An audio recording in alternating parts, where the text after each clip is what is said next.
some friends, some colleagues from the industry, just to try and do a series of free webinars to prepare us to try and through this time of COVID-19. I've asked several colleagues. Robbie's the third in the series that's now going to do this, but I just felt that everyone's emphasis had been shifted away from swimming pools with COVID-19 and have been moved more towards COVID-19, and we're forgetting about Legionella, and I was just worried about our buildings.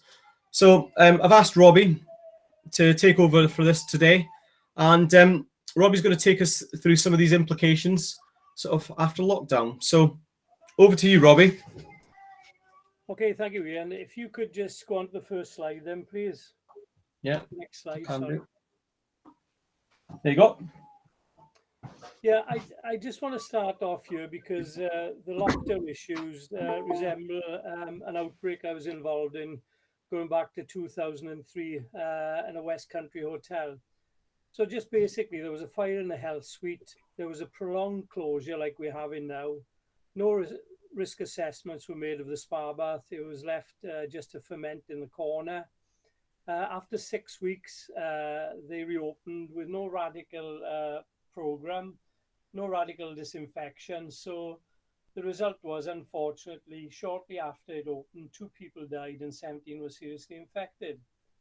Now, there was huge emotional and secondary financial damage, and it was traced back to Legionella pneumophilia, which is a strain which does affect the human body. So it is a major problem within our industry. If you just bear with me, I'll show you where I'm going to. The other thing that was identified was the presence of a biofilm in the water system. If I could have the next slide, please, Ian.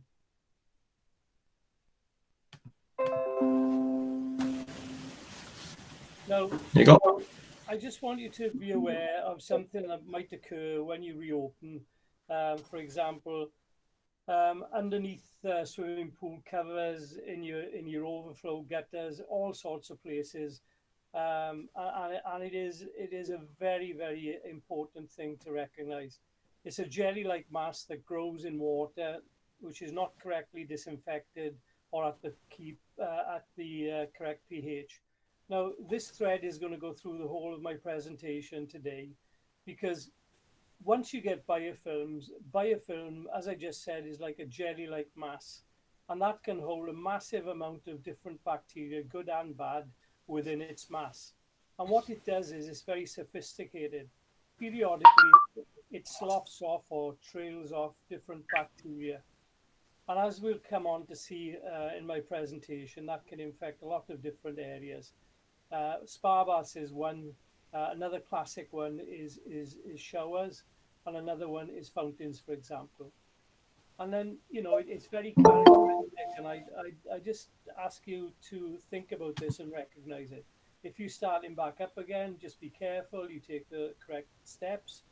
But if you're getting musty smells, your free chlorine or total active bromine, or whatever disinfectant you're using, you're having difficulty in controlling, keeping up to the correct levels, then, this is a good indicator. Water is another one, because it'll affect the water quality quite radically. And then if you get black and grey deposits in a balance stack on shower heads, for example, then you've got a forewarn of a potential very dangerous situation. Next slide, please. Yeah.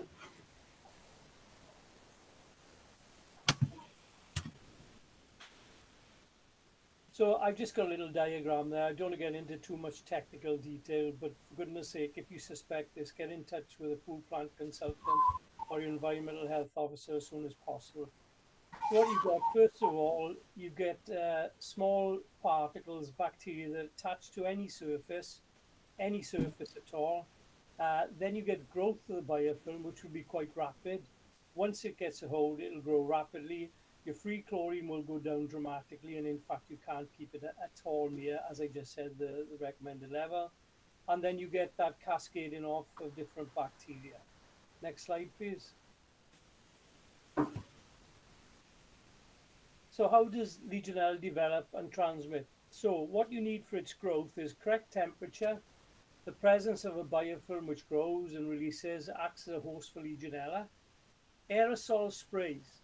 So anywhere where you have an aerosol spray with water which is not correctly disinfected at the right temperature, then you can have a massive problem. And some of the very, very extreme cases, it can kill people and it can get them amputations and vital organs shutting down. So please treat it with the utmost of urgency. As I've just said, lack of disinfectant and correct pH is absolutely critical. And the lack of testing and reaction. So what testing are we talking about? We're talking about microbiological testing and swab testing. And if you want the next slide, please, Ian. So, sorry, I've just said this. Okay. Sorry, if we think about temperature conditions, the correct temperature, and if you think of a spa or a warm shower, these factors will tie in very, very closely to what you're looking for. Temperatures between 20 and 40 degrees centigrade are critical for any circulation system. Any circulation system. Think about that, please. Below 20 degrees, Legionella bacteria become dormant, but they're not dead. So what you can have is, for example, a hose pipe that's been left over winter, and then you leave it out in the sun, and then you begin to use that hose pipe, for example. These dormant Legionella become active, and they can cause massive problems. Above 45 degrees, and Legionella bacteria start to die, and at 60 degrees, that's a natural sterilization. Next slide, please, yeah. So, mention testing, absolutely essential. And I'll come back to this a little later in the presentation. Make sure now, if you're opening your pool for whatever reason, and don't forget we've got a wide variety of pools now, from hydrotherapy pools to conventional pools, to pools designed and developed for swimming teaching, for example. They're all the same water. They all have the same problems, okay? Same kind of water, same problems. So microbiological testing, whether you're a small business, because you are a business, whether you're a small business or a large business, microbiological testing is your safety check. It's your health check, okay?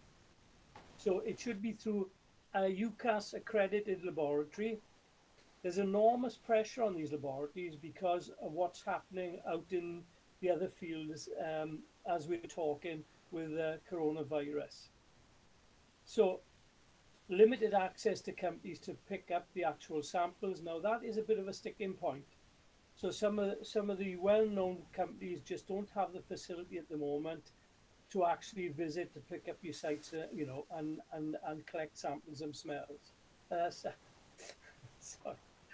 Sample cells. Realistic results for a traditional microbiological testing is 5 to 7 working days. So you need to prepare. Now, before you can open to show due diligence, you should have a result that is within the parameters which are always quoted on poo tag and our STA manual. So be very careful. Next slide, please, Ian.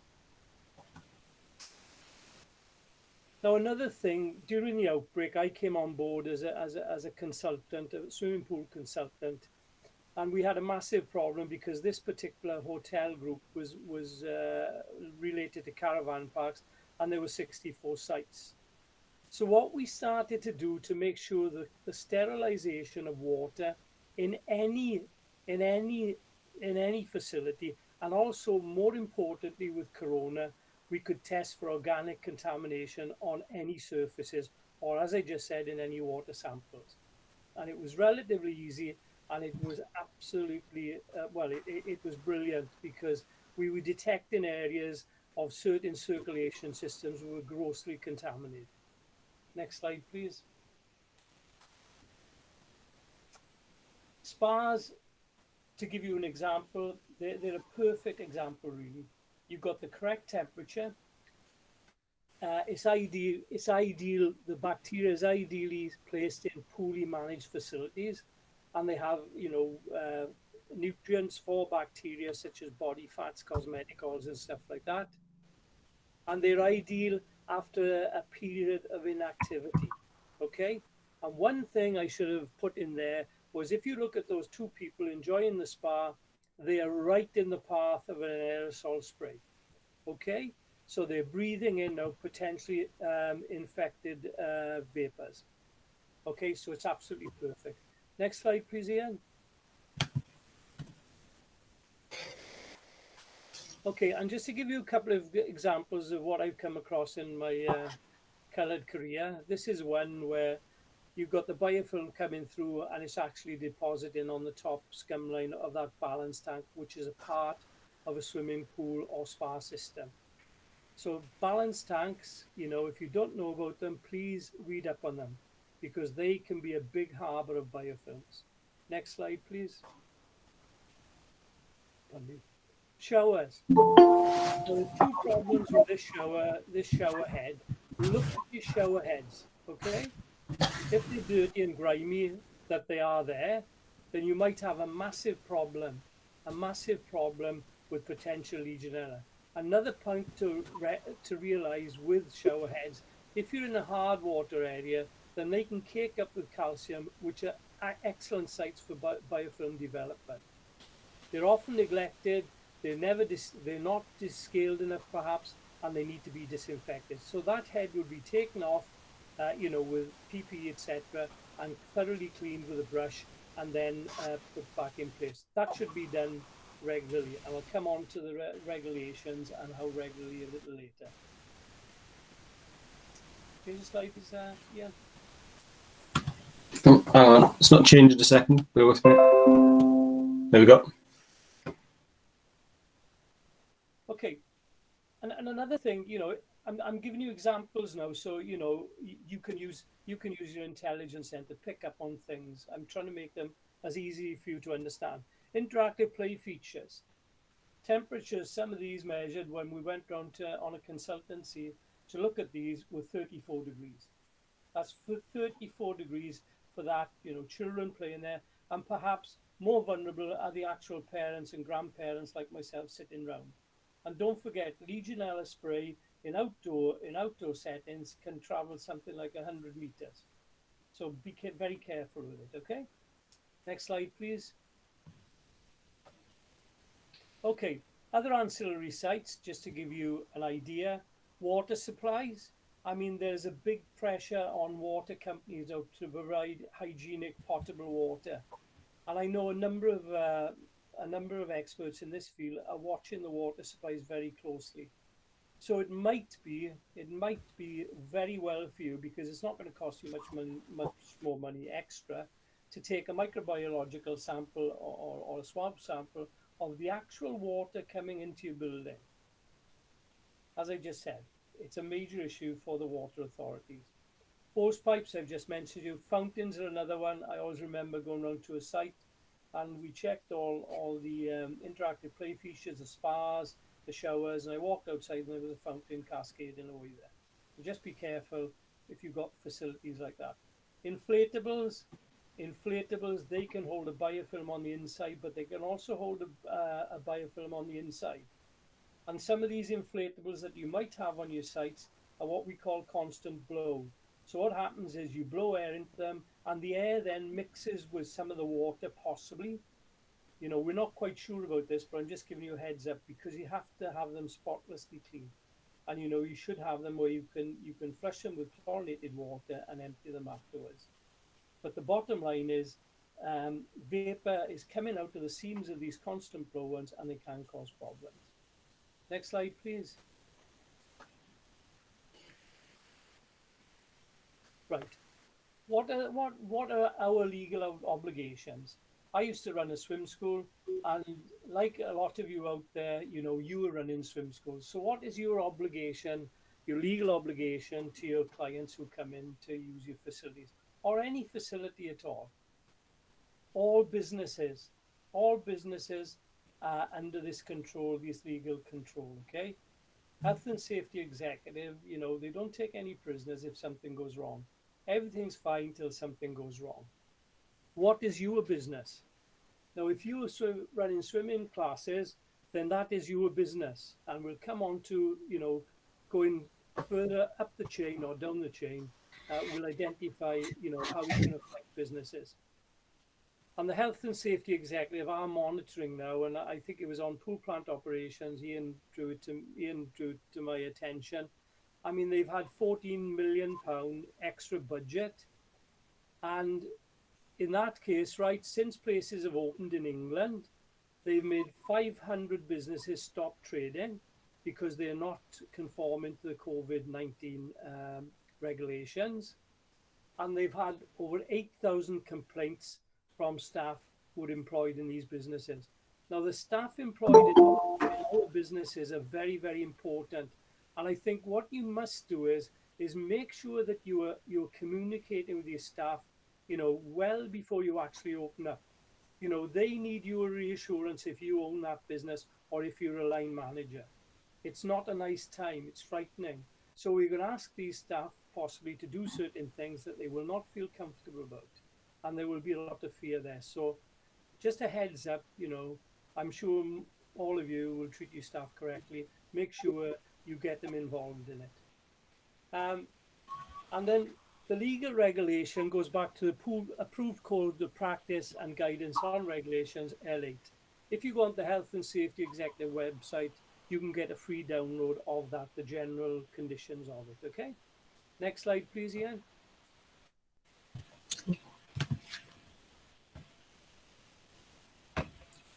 Who should be liable or in charge? So, we're looking, if you're a local authority, then that local authority will cascade down responsibility to managers, etc., health and safety officers, okay? Now, it also affects landlords. So if you are hiring a pool off somebody, then they have a legal duty to make sure that L8 is adhered to. If you're owners of the building, and you were running your swim school, for example, from that site, then you are responsible. Renting, what your relationship with the organizations you deal with. Very close colleague of mine brought that up recently. You need to start talking to them now. What are they going to do for you before you open up? Because you can't afford to walk into a place where you've got major issues because some of these things that I'm flagging up for you, are not being addressed. This should include general safety and hygiene for pools, spa baths, hot tubs, okay? Just for example. Next slide, please, Ian. Okay. Legal requirement also cascades down from the various regulations that are enforced. And the Health and Safety Work Act 1974, Management of Health and Safety at Work Regs 1999, and specifically Control of Substances, Hazardous to Health Regulations 2002. Now, as Ian will tell you afterwards, you can download this on the particular link, and so you don't have to be writing this down. I should have said that in the beginning, perhaps. Next slide, please, Ian. Legionella risk assessments. The first thing that you need on site is a competent person. Now, that competent person can be a member of your health and safety, and there are a range of Legionella awareness courses, etc., that we are doing at the moment with the STA and other very, very good organizations. So that competent person needs to be on site, and you employ a specialist contractor. Yeah. So just to give you a flavor of what I'm talking about, just be careful. That competent person should know the site very well. They should know where all the critical places are, and that is key. That competent person, we ran a Legion awareness course recently, and I said, well, where is your header tank? The header tank you used to have in the attics and places like that, and he didn't have a clue. And that was a fairly senior manager. And to be fair to him, nobody had ever mentioned it to him, so he didn't know. So you need to be aware. This competent person needs to be aware, will be aware of the critical places within your building as far as water systems are concerned. And Legionella risk assessments need to be in place for each building, so that might cascade back to the landlord, or it could be you as an owner or a local authority, or for example, a leisure group with many facilities throughout the country. They develop the risk controls, You will, for example, have, just as a small part of this, you will have a logbook. Often I've been on site and I say, can I have a look at your logbook? And the logbook is just a blank page. So, you've got to be a bit careful, because if something goes wrong, that's when they go really pear-shaped. Checks undertaken and recorded. Sorry, I did my spell check, but that's wit. You have to forgive me because I'm getting old, but there we are. Undertaken and recorded with reactions. Next slide, please, Ian. Okay, reopening spas and interactive play features. Now, I know from the information I've been getting that, I'm going to cover other little bits generally, but specifically, if you want to open spas, interactive play features as a manager or whatever, or even a lifeguard, you need to know. Due to the problem of social distancing, reopening does not appear to be safe at the present time. And I would say most certainly about steam rooms and saunas. I remember doing with a very, very good colleague of mine, we did tests on a steam room, for example, and we swab tested the seat, and the seat was pretty dirty. So, my inquisitive mind said, well, let's have a look at the ceiling as well. And the ceiling was as dirty as the seat. So two things there, they shouldn't be open because of social distancing. And the other thing is just be careful. You have to be absolutely pristinely clean with things like this. Next slide, please, Ian. Reopening, what risk controls can we apply? Applies to all water-based facilities. Disinfectants and pH correct and stable. Make sure you know your disinfectants and make sure you know their levels. For example, free chlorine and combined chlorine is very much publicized. When we start talking about bromine, there are two different types of bromine disinfection. One is just bromine in tablets. Yeah, there used to be bromine in liquid form. That's gone.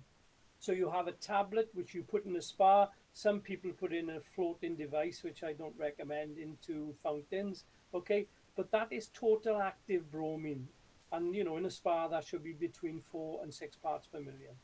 Total active, because the used bromine, the combined bromine, and the free bromine, they claim is very, very good disinfectant.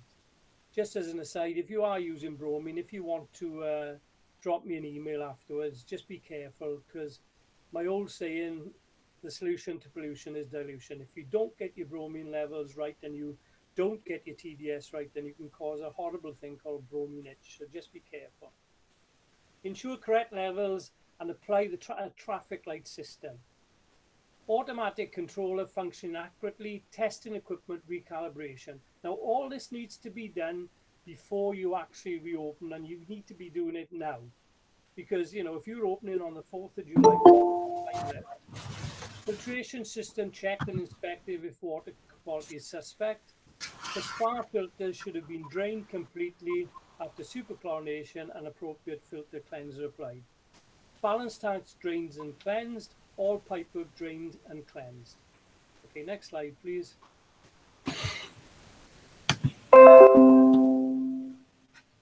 Okay, reopening. What risk controls can we apply? Don't forget now, this is an add-on slide. Check your water balance. And I would recommend that you consider your source water testing as well. A colleague of mine just had a pool, a hydrotherapy pool, and they were running along. It's been going for a long while, and suddenly, which is very, very rare, because Legionella pneumophilia, and this is the good news, is very fragile in the presence of free chlorine or total active bromine at the correct pH.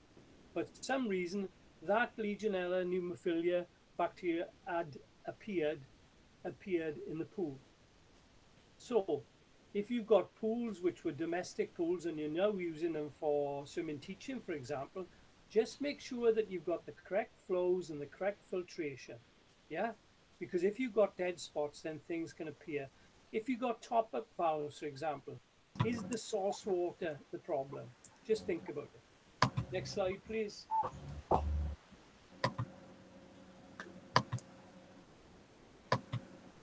Lead-in time. Propose, as I just said, for the reopening the 4th or the 6th of July. Practice. Ensure all deep cleansing is completed and checked. Ensure the filtration and chemicalization operating effectively with hygienic conditions. You need to have before people even get near your building, right, that your actual disinfection and your filtration and your hydraulics is working properly. Okay, if you empty the pool, that is a much bigger operation as far as I'm concerned. Real-time swabbing and essential conventional microbiological testing completed in time to have the test results to be actioned and conditions safe to reopen. That is showing due diligence. Hopefully never it'll occur to you, but if something does go wrong, you need to be showing due diligence. What did you do to protect your staff and, importantly, your clients before they come in? Okay, just be careful. Next slide, please. Reopening, what risk controls can we apply? Check the pool levels, hydraulic flows, which I've just mentioned. Inspect and clean the pool covers. Be careful. I won't mention where I saw this, but it was in a pool I'd happened to pass, and my nosiness came into play again. I looked inside, and the pool covers have been on for about 3 months. So, you know, if you put pool covers on, then you restrict good flow patterns. So don't be surprised if you take your pool cover off after 3 months and you've got a big green, brown, black biofilm underneath it. Inspect and clean inflatables before eventual use. All sort of general cleaning issues. Next slide, please. Yeah. Chemicals. Check the condition of all chemicals for safety. Some chemicals gas off. If they've been in a moist condition, for example, you haven't had your heating on and it's got a bit damp in your plant room and, you know, the lids are not on properly on stuff like calcium hypochlorite, it can gas off. So just be careful, you know, be aware of the potential dangers, you know, when you're going into a plant room.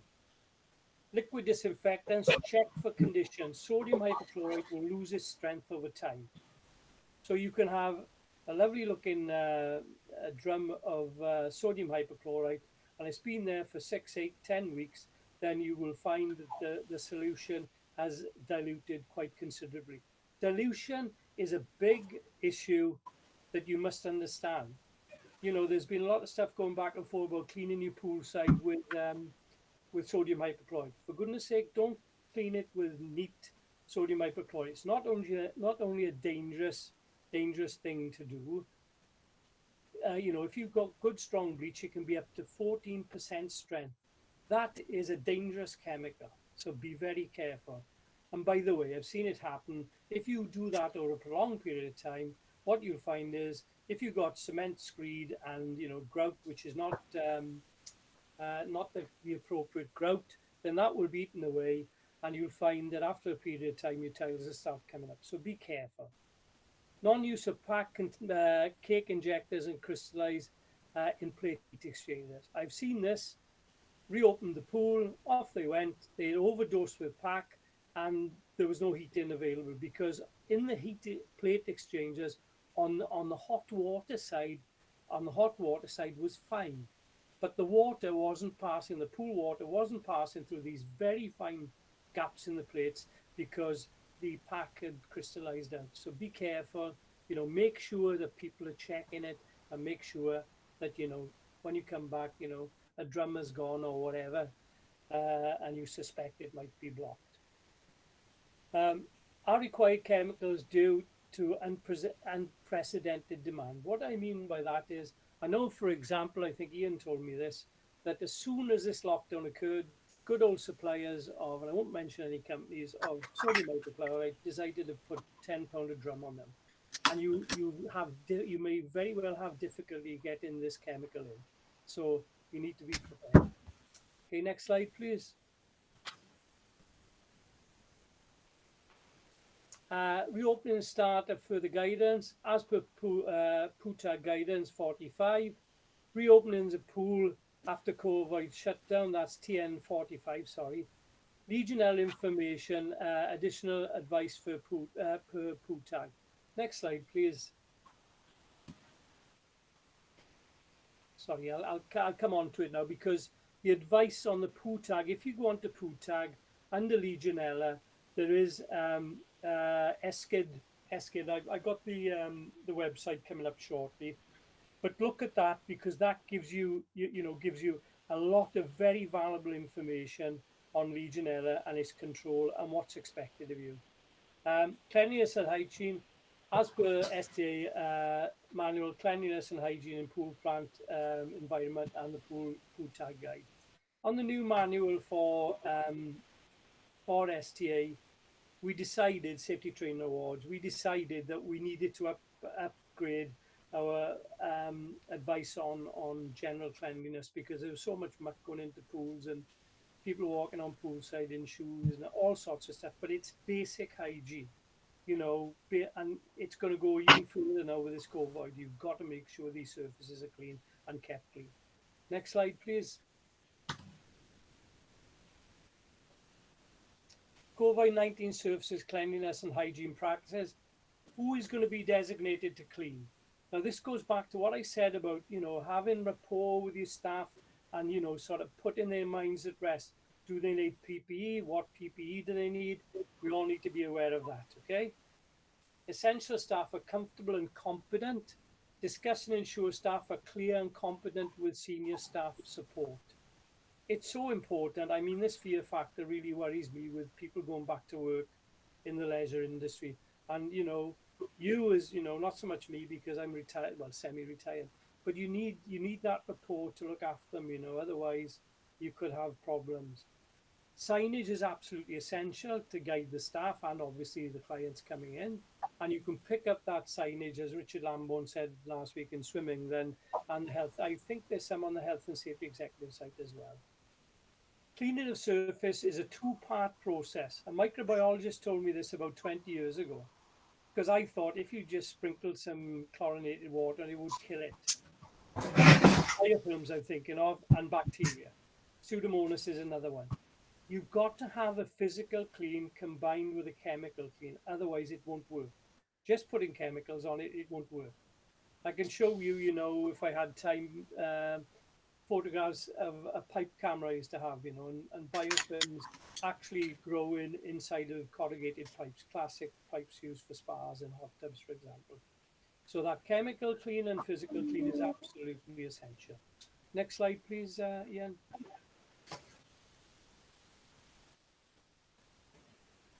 And specifically for Legionella, to control the risks on reopening other building water supply, for example, those in the change room facilities, consult specific guidance produced by ESCMID, Study Group for Legionella Infections, which is also referred to by the Drinking Water Inspector. If you go on to the next slide, please, Ian, you can see then. Okay, now, as I say, you can download these slides after this presentation, and I'm sure Ian can guide you on that or on pool plant operations. But it does give you chapter and verse, and if you look on the Poo Tag website, this is on there as well. So look at it, because this is developed by highly qualified practical people. Next slide, please, Ian. Okay, and I just want to give you a little bit of a gallery of mismanaged places. Just be careful. Biofilm risk soar in industry. This is an inflatable which was left on the side, till the following week, and then I can remember going back quite a long time ago where they had an outbreak of Pseudomonas, skin rash. About 65 children were infected. Now, if that is that dirty, and we haven't proven it because nobody wants to take it on scientifically. If the internals anywhere like the outside, then you've got a massive problem. So just be careful. Next slide, please, Ian. Okay, this is a brief overview. If you need assistance, then please contact me. Please check the STA for relevant Legionella CPDs, because we are doing them. Okay. And last slide, please. I think it is, Ian. So thank you to Pool Plant Operations inviting me to put this on for you. Thank you for your attention. So we'll go to Ian now with any questions, and then my email is on the bottom. If I can help you with anything within reason, then I'll come back to you as soon as I can. But I'm getting a lot of emails at the moment on basic advice.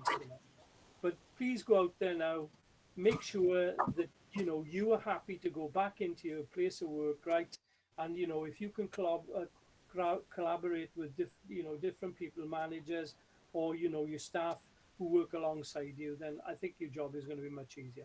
Thank you very much. If anyone does have a question, feel free to sort of put it onto the chat, just so the mics don't get overloaded. I'm just going to sort of click onto it. I did see a question from Daniel come up there, Robbie. So would you expect biofilms to be present on pool covers in pools where the chemical levels have not been reduced during lockdown? Yeah, I would. I think that's a very good question. I think it's. What I would say is, until you take them off and check them, you will not know. But I think the problem is with pool covers and any other microfilament, like sponges, floats, and stuff like that. The problem is that these bacteria, biofilms, can live inside it. So you need to physically check it as soon as possible. Generally speaking, if they're not damaged and they have been fitted correctly, I don't think you'll have a problem, but double check them. I think the thing to remember as well is a lot of manufacturers do recommend cleaning of pool covers. I find it something that gets overlooked from time to time. Most that I do read usually recommend cleaning them quarterly, and also cleaning them with a very specific substance, and I'd look back to the manufacturer for that. Only purely because for anyone who does have a pool cover, I recently came across one where the pool was hibernated at 10 parts per million. Most pool covers are a nice sort of sky blue color. Well, this pool cover, because it's been at 10 parts per million now for the last 3 months, has started bleaching. Just like many of you have probably seen chlorine spillages on your uniform and clothing and various different stuff. The actual pool cover itself was started to do bleaching around the edges. So that was an interesting to see. Does anyone else have any questions for Robbie? I know certainly I've got a couple for him. Just one thing as well, Ian, just be careful. I know this is going around and people are using the expression dunking floats in the pool.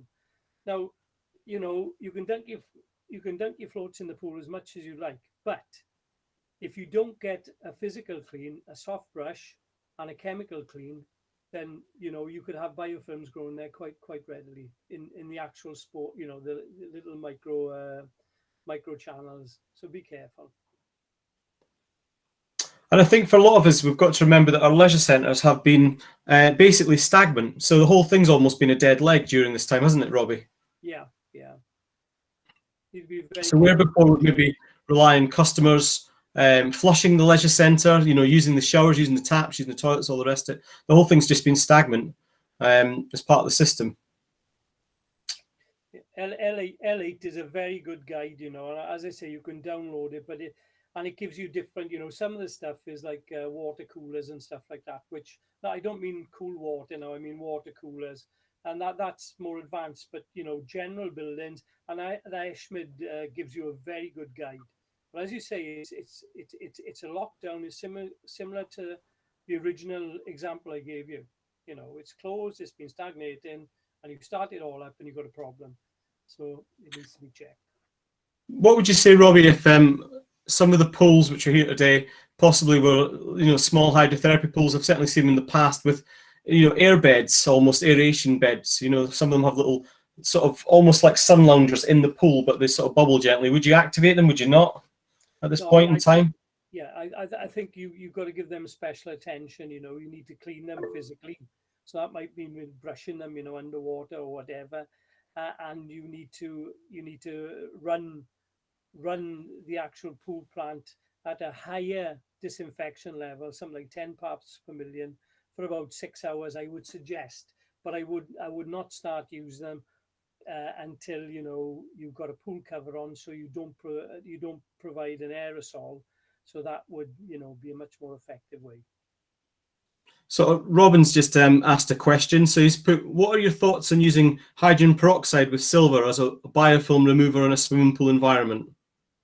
I think the only thing is yeah, you know, I haven't got a problem, but I don't think it's ever been proven because we looked at that a long time ago.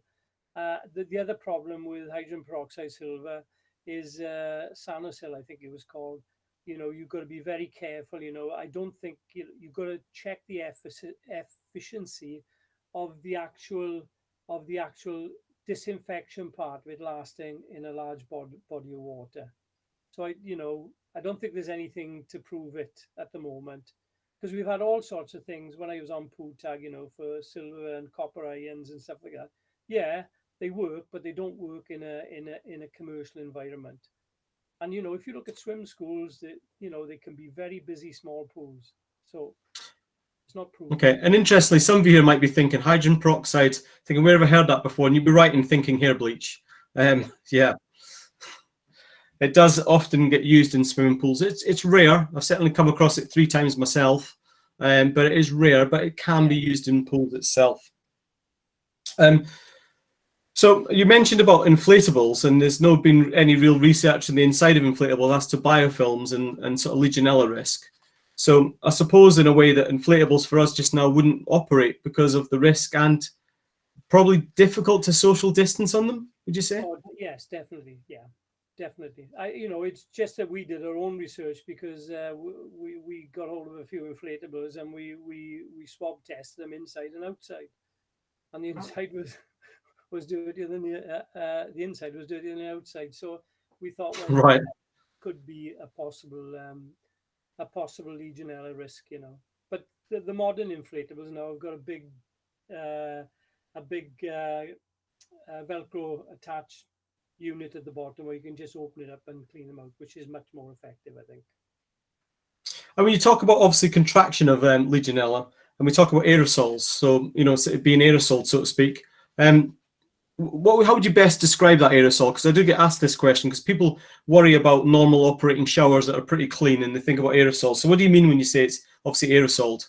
Well, it's similar to a fine mist spray because if you bubble air through any water, when it comes up, it bursts at the surface, and by bursting at the surface, it creates very small particles, and the Legionella, which are microscopic, are within those little not bubbles, little droplets of water. It's very similar to Corona, but Corona is much smaller than Legionella. You know, interestingly, you mentioned that because today I was reading some research from America about them opening their pools, and one of the things the Americans have actually done is they've banned the use of snorkels, you know, in a session in pools just now because of the risk, as you say, from aerosol. And what do you think to that? Sensible or not? Well, that's a very good question. I think it would be sensible, in the time because you might be creating an aerosol spray. So if you've got phlegm or whatever, or within that phlegm, you'd have the virus, I would imagine. So if you're spurting it out, it could possibly. I think the risk is low, but I understand where they're coming from. Kristen's asked a question. Sorry if I'm not pronouncing your name correctly, Kristen. Said, what would you suggest for the likes of floats, noodles, and aquafit equipment? Would it be likely that would they need replacing or not? I think I think it's sort of looking at it. With we've all had used floats over the years, but one of the big things I think came across. I think it was with water babies was using a solution of Milton. Milton Yeah. is mild sodium hypochlorite. Very, very Yes. mild. But once again, you see, it goes, be careful when you're dealing with these chemicals. It's all about the dilution, people say, well, we shouldn't be using sodium hypochlorite. Sodium hypochlorite, which is very dilute, sort of something like 10 parts per million free chlorine in water, that's not dangerous.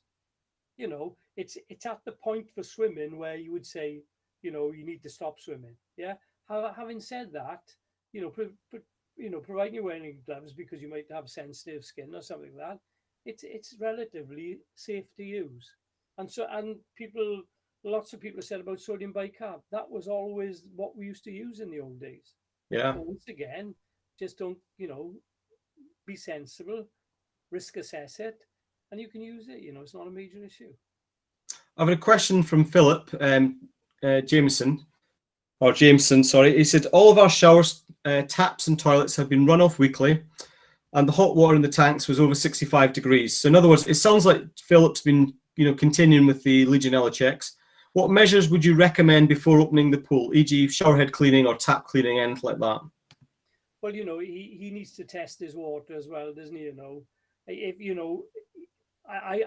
I'm assuming now that by the way he's speaking, he is aware of Legionella. Has he got a logbook? Is the logbook filled in? Senatal taps, critical taps, which are the furthest at the end of the line, and showers. If he's doing all that, but make sure he's documented and he looks at L8, yeah, because that gives you chapter and verse of what you should be doing. And SKID is a very good document as well. Okay. I think that's the last of our questions today, Robbie, unless any, oh no, Philip's just said great, thanks. So that's thank you, Philip. I think that's the last of our questions. We'll just, if anyone's got any final last questions, please feel free to just quickly punch them into the chat now. No, Kirsten's saying thank you as well. I think she's happy. Oh, here's a question from Chris.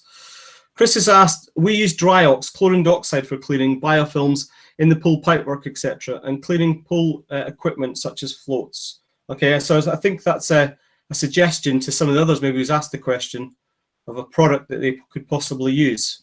Yeah. Do you want to just explain the use of chlorine dioxide with the sort of systems that we can use? Yeah, chlorine dioxide is a much more powerful disinfectant than free chlorine, basically, the donor. But just be careful now. Dryox is not a problem, but make sure now you follow. And I know there are reputable companies selling it. Make sure you follow the manufacturer's directions on it, because it can be a very hazardous chemical. And I've used it before on biofilms, and it just smashes them. It's very good, but safety, personal protective equipment, etc. Just as a pre-warning as well, for anyone who does possibly use chlorine dioxide, what it can do is it can stain DPD #1 tablets more of a red color. So it can give you a fake or a false read, so to speak, if it gets into swimming pool water and you're doing your normal pool testing. So just be a bit wary of sort of keeping it out with the pool on certain occasions, because it can give you a bit of a funny pool test read, so to speak. Yeah. It's not fantastic with DPD #1 tablets. Yeah. I don't know if anyone's got, oh, Andy's asking a question. Let me just see, it's just popped up. Andy said, should samples be a mix? I think that's from each location, or just a single 1 point. I think that's what Andy means. So should we have a mix of samples from different locations, or just from 1 point? Yeah, well, traditionally you just take it from 1 point, and that is normally the point where you take your free chlorine pH readings. But once again, it's a very good question. When I was managing a pool, a very old pool, I was so manic about it that I used to take various samples because I knew the pool flows were terrible. I think that's what Andy was referring to. Oh no, sorry, he's referring to Legionella, not the pool. Sorry. So he's basically asking, should Legionella samples be taken from various different points, or just 1 point in the building? It's all according to the actual design. As I said earlier, local school, they've had to insert multiple sites to drain down, flush through with hypochlorite solution to clean the pipes before they reopen. So they've had to put in, I don't know, a numerous extra points, drain down points, to leave it flush through. Now I would say, you need to get somebody who knows the pipe work, and that would demand multiple samples. Yeah, I think as well what's key in the Legionella risk assessment is that you have an as-built drawing, so to speak. So you get a water plan of the actual layout of your building, which can be very difficult in some of these 1950s, 60s, 70s leisure centres, which have been amended and refurbished and pulled about over all these many years, and had things added to. And there was a coffee machine there, so to speak, and there now isn't, and separate changing rooms knocked into one. And what lies above our sort of ceiling tiles and in cavity walls and various other places, sometimes we just don't know. Don't know. Yeah, I think another interesting point, when we had a few outbreaks in Wales of Cryptosporidium, I mean, you went onto site, and the actual survey that I was involved in, many of the sites didn't have any idea what they meant by, an actual as-built drawing. They never ever seen it. So, well, you should have a sketch of it. Now that's a very interesting and important point, because if something goes wrong, particularly with Legionella, they'll ask you for as-built drawings, which perhaps many people haven't got, or a sketch, and that competent person will have that sketch, and they'll be able to identify vulnerable points. Okay, I think that's about the last of our questions now. Robbie, I'd like to thank you again for coming today. For those of us who missed this, a few people are saying thank you now, all the messages are popping up. Thanks, Robin and Dan. But a few people missed this, so hopefully in about sort of 24 to 48 hours, I'll hope to post this so you'll have the video. Again, if you have the video, I'm quite happy for any of you to contact me. I'll give you Robbie's email address that he had at the end if anyone missed it. And hopefully we can all get back to opening polls pretty soon in some of the different locations and countries we are around the UK. Thank you, Robbie. Okay, thank you, Ian. Thank you, everybody. Thank you.